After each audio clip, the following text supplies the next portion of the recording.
Hey, this is Alex with the Unbiased Trailblazer podcast. Make sure you follow us on Spotify so you can listen to every new podcast we publish. Also, follow us on Twitter at Unbiased Blazers. In there's a link in our bio for our Discord so you can join and give us your takes or questions, whatever it is you want us to talk about on the podcast. Now, let's get to the show. Rip City, baby.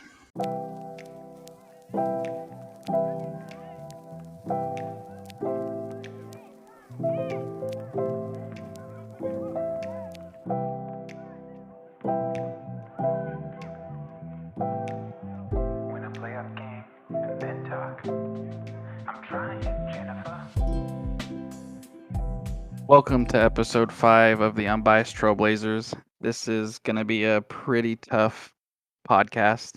It was a rough game 5 for us. It's just going to be me and Mike here, and we actually are going to have a Discord user join in and kind of give us his opinion towards the end of this podcast. Fawad isn't able to make it tonight, so it's just me and Mike tonight. So, with that being said, unfortunately, we lost game 5 in a heartbreaker double overtime loss, 147 to 140. I honestly don't. What happened in this game, I don't think I personally have ever seen happen. I've never seen one player do what Damian Lillard did. I mean, I think I've seen it one time with Tracy McGrady, but that was just, for one, not a playoff game, and for two, was only for 35 seconds. And Lillard did it for over 2 overtimes. So let's go ahead. Mike, how do you feel to start off? How do you feel about this game? I feel absolutely good. Yeah. This was a must-win game. Even before it started, we were all thinking we needed to win this one. And as the game went on, you kind of got the perception that okay, we can do this. Dame's balling, we gotta do it. But yeah, a real knife to the gut. This game was. Yeah, I mean it. I said it in the chat. It feels kind of like we lost the series with how much it stings, how bad of a loss this feels. I mean, obviously we still have a chance. We just have to win 2 games in a row, but with how hard, I think what it is with how hard Lillard played and how amazing he played and willed us into that overtime and double overtime. It really hurts to lose this game. It sucks. So, like I said, we lost 147 to 140. Couple stats we'll go over real quick. Lillard went insane from 3 that last half of the fourth quarter into overtime and double overtime. He was 12 of 17 from the 3-point line. He finished with 55 points. Had 10 assists. I mean, he honestly was a one-man wrecking ball, just doing every single thing possible to keep us in that game. Let's go ahead and let's just talk about Lillard. Let's just right off the bat, let's start off on what he did, how crazy it was, and then we can get into the depressing stuff after. So Lillard, like I said, went crazy. Mike, what? Just go ahead and tell me how you felt watching him do that. Man, I was thinking when Lillard's like this, there are few players in the history of basketball that can be as powerful as he can be. I just saw a video after Dame's last miss in the second overtime. Austin Rivers did a praying with his hands. I said thank you. Yeah, So it really I saw that. shows. It really shows what was going on. It was it as some people said, it was God disguised as Michael Jordan. I think it was God disguised as Damian Lillard tonight. I think so too. Absolutely amazing. One of the best performers. Although he didn't score as much as some of the last year's games, he scored 60 like back to back. I think this was his best game like in a while for sure. In a couple of years, I'm sure. Yeah, I can honestly say I watching that last fourth quarter and the overtimes, I've never seen him play like that before. I mean, he literally made every single shot that we needed him to make. He made a defensive stop where he stole the ball from Austin Rivers. I just I I don't even know. I honestly felt like I was having a heart attack watching the game. I said in the Discord chat that I think he might be top 3 greatest clutch players ever to play in the NBA. if anyone has you know, people they think is higher than Lillard, please let me know. But I just year after year, the stuff that he does, how clutch he is, it's just I've never seen it. It's insane. I've never seen a player do what he does. And for being undersized at he's probably honestly 6'2". It's just insane. I can't even put it into words. So let's move on. Unfortunately, the only good thing we really have to talk about, our defense. How do you feel? How do you feel we did? Um, Paint wise, I think m- most game we did a good job in the paint. Perimeter wise, I think we never ever had the edge over them. Um, Especially I gotta go and start a little bit of a rant here, but I don't want to start it. CJ McCollum, he was lackluster defense all game. He couldn't dodge the screen. He gave Monte Morris a bunch of shots. He gave Austin Rivers a bunch of shots. I don't remember one good perimeter defense play. I just think we got good paint protectors. Rocco did fine. Nerd did fine. Melo did fine. Cantor had a couple good ones. But yeah, perimeter wise, it's something that I can't be fixed. CJ plays 50 minutes, and that's 50 minutes of the basketball game where one of the guys, you just need to do one screen and you'll get a shooting guard open, and that's most of the times it's in. And tonight it was. Monte Morris had a really good game, and yeah, it's really because of CJ that these big games keep happening. It's not random that Austin Rivers never had a big playoff game, and now Monte Morris didn't have a big playoff game. It's not random. It's CJ McCollum. It's like start saying mid-season uh, after teams keep breaking the 3-point record against us. Oh, they just shot well. It's not shooting well. We just can't defend the perimeter. And tonight it was that again. I don't see Monte Morris or Austin Rivers having games like these against any other team, defensive wise. I 100% agree with you. Like coincidentally, CJ was the one guarding Austin Rivers when he went off in game 2, or was it game 3 that he went off? I can't remember. It's been a Yeah, long game night. three. Game 3 when Austin Rivers went off, CJ was the one guarding him, leaving him open on all those open 3-point shots, and he torched us. This game, like you said, Morris going crazy. That was his career high, 28 points. That should never happen in a playoff game. Some guy like that should not be torching us. And I know some of his points came from the free throw line towards the end of the game, but before that even happened, he had broke his career high. So I like CJ and I think he is a good player, but he the more the series continues, he just seems to be playing worse and worse and worse, and I don't understand. I know we talked about in the maybe it was the very first podcast who needed to have a bigger series, and we all said Dame. Dame's had a huge series, and CJ has had a terrible series, and it's killing us. His defense, honestly, he hasn't shot good. He was 7 for 22. He had 18 points. The one positive thing I could say is he had 7 assists. And Yeah, all in the first half too. I honestly don't even remember them. Like, that's how lackluster those 7 assists were. I feel like I don't even remember him doing it. Our defense, what hurt obviously is Nurkic fouling out, which we'll get to in a little bit. I mean, that hurts us, but it's just we have to figure out there's no way we can win a championship without playing better defense. I mean, Yeah. 147 points in a double overtime game. When we played that quadruple overtime game against them 3 years ago, whenever that was the final score. So it's just our defense is unfortunately really hurting us.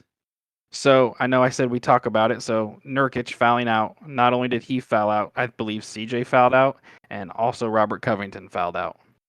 I just want to say, obviously it didn't matter towards the end, but leaving Robert Covington in to pick up that foul towards the end of that game and fouled himself out was a terrible move by Stotts if this game were to go into overtime, a third overtime. He put CJ on the bench so CJ wouldn't pick up his sixth foul, but he left Covington out, and then of course he runs down and fouls because he had to, fouls that guy, and we lost Covington. So if this game did go into a third overtime, we now no longer have Covington. But I want to get to Nurkic real quick. I blame part of it on him. Honestly, I blame most of it on him. He makes these just stupid decisions a lot of the times, trying to poke a ball away. Granted, that fifth foul that he set a screen on Austin Rivers, that was not a charge or not a block.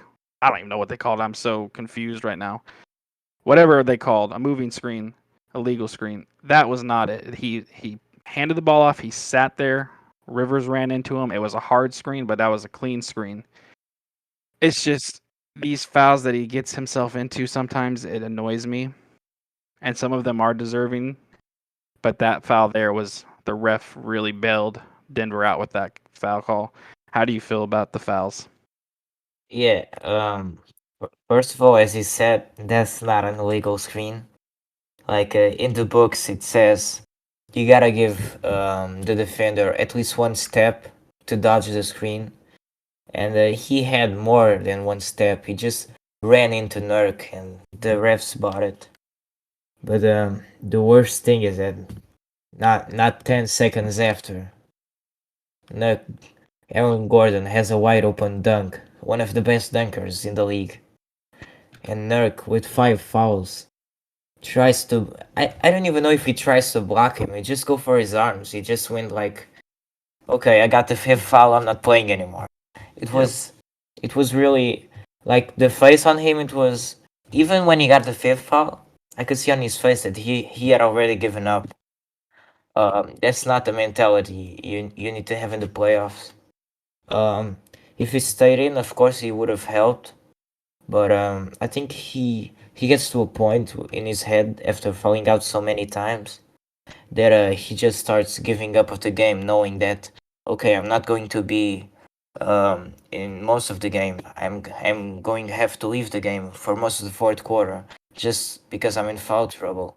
But that's not only damaging his minutes, it's damaging the rest of the team's minutes, because we are not adjusting to the game. We are adjusting to Nurk's foul trouble.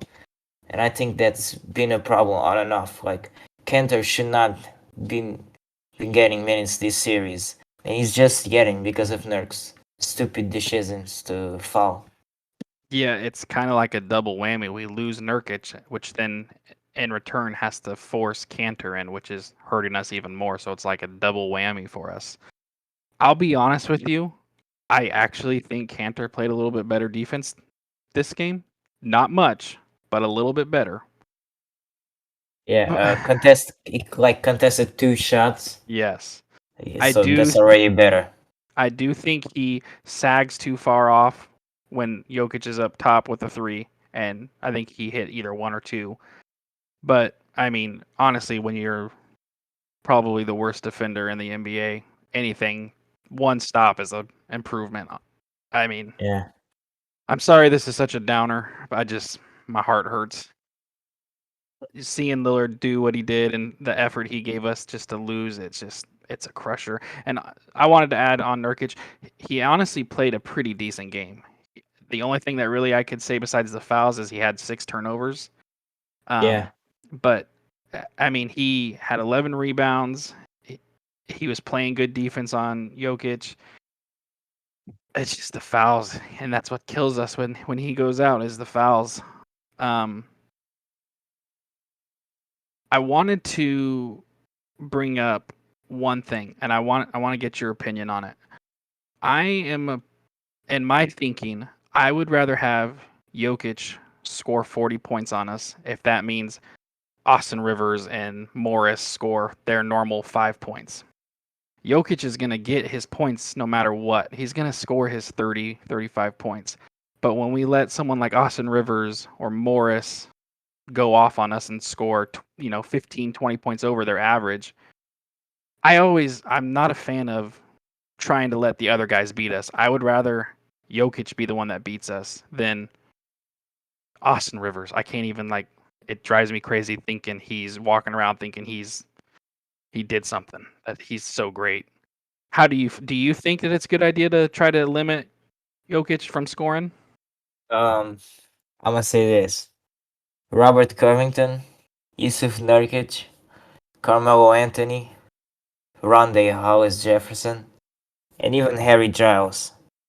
These five guys, all of them, can make Jokic not look unstoppable. Like, he is the MVP. You don't need to contain him to 10 points. If you contain him to 10 points, he's just going to pass to the 3 point line. And instead of us conceding 2 points, we concede 3. He is the MVP. We have, as I said, we have five guys at the least that can make Jokic not look unstoppable. We shouldn't feel the need to put Nurkic 24/7 on Jokic because we don't need to. Like we saw Melo on the first overtime, he got 3 consecutive stops on Jokic. Yep. And they were force feeding Jokic, so they really wanted Jokic to score. And Melo, which is like not even one of our best defenders, like in the playoffs he has stepped up, but normally he's a negative defender. And even he made Jokic not look unstoppable. So there's absolutely no need to put Nurkic every time Jokic is in. There's no need to keep switching so Nurkic is always on Jokic because we have Robert Covington there. He's all NBA first team. We don't need that. And it keeps backfiring on us and Stats doesn't make anything about it.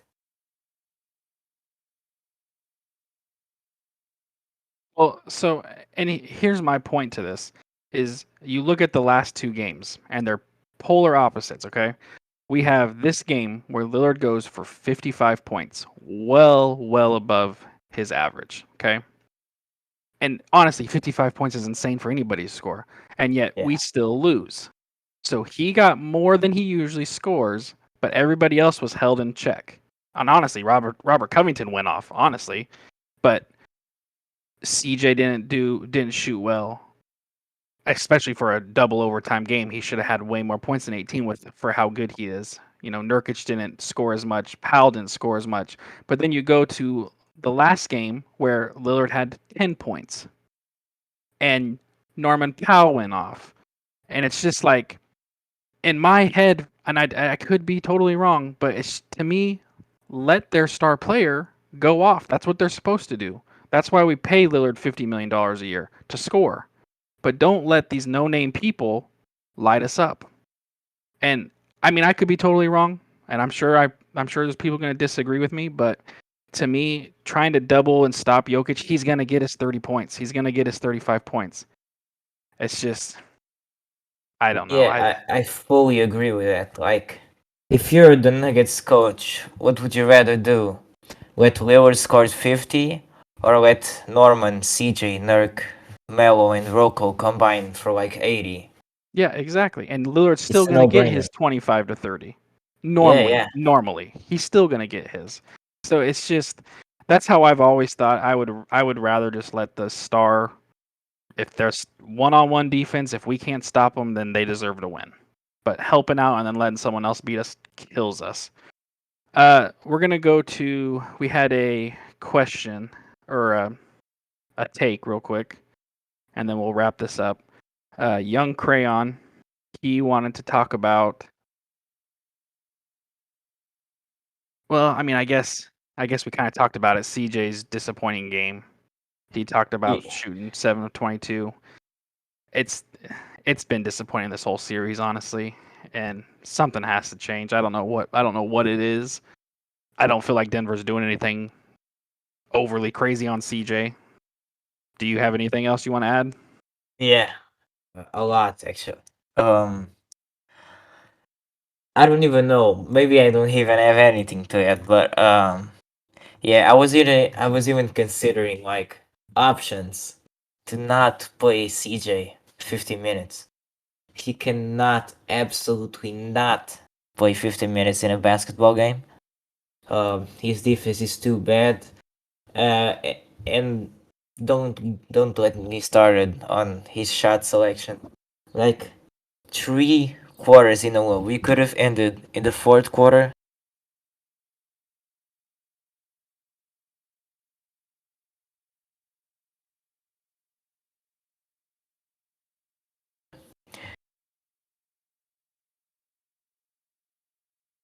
We could have ended in the two.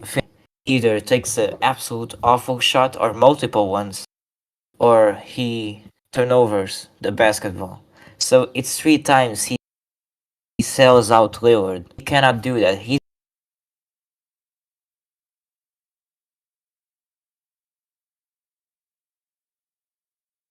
the co-star. He cannot any other player in the roster. I would have rather had Keldon Blevins out there because Keldon would have known. Okay, Lillard's balling. I'm gonna give the ball to CJ. Like Melo and Cantor were the only two players that kind of had that mentality. Like, okay, that guy's balling, I'm gonna pass it to him. Like Melo in those 2 overtimes, I think took one shot. Cantor on the 2 overtimes took one shot. If if your star is shooting 70% from three and all of them are contested, why do you feel the need to pick up the ball as you're shooting 27% from the field? Why do you have the need to pick up the ball and shoot more threes? You didn't have success on it. You shoot floaters, you shoot mid range, no success. You keep shooting 20 something percent, then ain't gonna cut it in the overtime.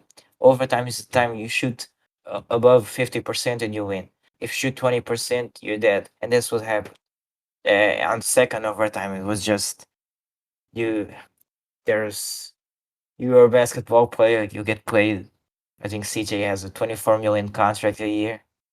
You gotta keep your foot inside the court when you have the ball.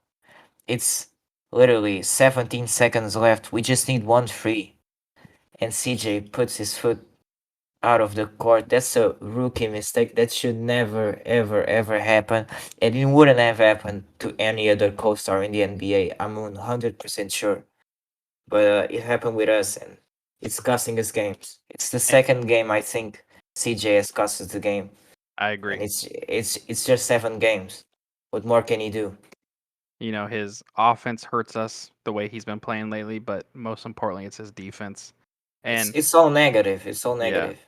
and to the point you made about him stepping out, at that moment, if they showed a different camera angle, you can see Lillard kind of like give a sigh, kind of knowing like that was our shot right there, and now it's gonna be really hard to come back for it, and it's just tough. You put all that effort in there, and comes up short. It really hurts because normally when we see stuff like that from Dame, the outcome is usually in our favor. So we're gonna end this real quick, but Blonde Joe, I want to acknowledge your comment you made, and I totally agree with you. So I just kind of want to end it on a good note. We do need to separate the game from what we just witnessed Lillard do. Um, he says we're extremely lucky to see him in a Blazer jersey, and I 100% agree. I already think I'm pretty sure most everybody agrees that he's the greatest Trailblazer ever, and he's just adding on more and more to it. But like Blonde Joe said, even though we lost, and it sucks that we lost, and it's gonna be tough to come back from. What we just witnessed was, without a doubt, one of the greatest performances I've ever seen myself, and I'm sure a lot of people can say the same thing. And we just have to appreciate that we have a player like that can, like I said in one of the podcasts, us having fight and never giving up. Lillard is without a doubt the reason why we have that fight, and it's just insane to watch, and it's like you're just in awe every time he plays. Even when he has bad games, he still just does things that helps us win. So, do you have anything you want to add before we wrap it up? Yeah, I've been watching basketball for almost 13 years. This was the worst supporting cast I've ever seen in the playoff game. One that really stuck in my head as a Melo fan was in the playoffs 2011, Knicks against the Boston Celtics. It was that Melo roster where he had like Tony Douglas, Landry Fields, Henry Walker. A Bunch of really no bad names. roster. Yep. Yeah, he managed to get him to the playoffs. That game, Melo scores 42 points. He gets 17 rebounds and gets 6 assists and 2 blocks. And that game was a loss. I remember Henry Walker shot like 0 for 12 from the field. And somehow, I think today is worse because Melo didn't have a second star. He didn't have the need to win that game. He scored 42, got 17 boards. Big deal. He's against the Celtics. He's going to lose that game anyway. They've got Paul Pierce, Ray Allen, Kevin Garnett, and Rondo. Somehow, in my head, I look at that roster and I see this, and I think this is 100% worse. And I think Lillard 100% feels worse than Melo at that time. I'm sure. Yeah. So we'll wrap it up for tonight. I honestly don't know how long that podcast went. If you did listen, we appreciate you listening. Make sure to join our Discord server if you haven't yet. Follow us on Twitter. The intro and outro song you're hearing is My Life Pursuing. You can check him out on Spotify, all the major streaming services. Give him a listen. He's got some music on there that's pretty enjoyable to listen to. Let's hope Game 6 is different. It's gonna be a tough game. It's win or go home, so it's a 100% must-win game. We're gonna need a lot better effort from a lot of players. I mean, we can still do it. I believe that we can. I think we have the better team, but we're just gonna have to all put it together. So, anything you'd like to add before we close out? Yeah, I don't know. We gotta win. It's game 6 now. Home. Man, if we don't win this game, we absolutely need at least a game 7. Yeah. I will. I don't know. I will hyperventilate if we don't go to game 7. We need this game. We need a blowout game 6. All right. Well, thank you for listening, everybody. And as always, Rip City, baby.